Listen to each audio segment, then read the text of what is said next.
Prenons à présent la direction de Digne-les-Bains, où se tient en ce moment le salon de la domotique, un secteur en plein essor. Les plus de 75 ans représentent 10% de la population en France. Et pour ces personnes âgées en perte d'autonomie, ces nouvelles technologies favorisent leur maintien à domicile. Véronique Bouvier, Aurélien Casanova. Dans cet appartement témoin entièrement aménagé pour les personnes âgées ou handicapées, voici quelques éléments permettant de rester à domicile. C'est une douche qui est aimantée. Donc ça permet d'éviter la chute. Là, on a par exemple ensuite ce séchoir pour éviter à la personne d'avoir à se sécher elle-même s'il y a des problèmes de mobilité.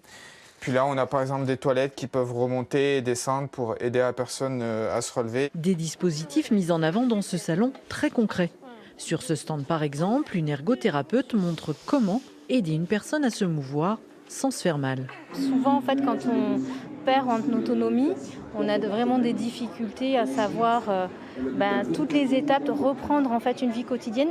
On fait des tas de gestes tous les jours dont on n'a pas conscience en fait. Et concrètement, il faut tout redécomposer et réapprendre chaque geste étape par étape. Mais il y a aussi l'envers du décor. Ici, grâce à différents éléments à revêtir, la personne a l'impression d'avoir pris 40 à 50 ans. Si vous allez vous promener 20 minutes dans le salon, au bout de compte, vous faites comme les personnes âgées, vous allez traîner les pieds. Grâce à cette simulation, Julia ne voit pas bien, n'entend pas bien et a des articulations bien abîmées. Honnêtement, là, si je m'imagine marcher 500 mètres pour aller à la boulangerie ou autre, j'ai l'impression que c'est très compliqué. 32% de la population française aura plus de 60 ans en 2030.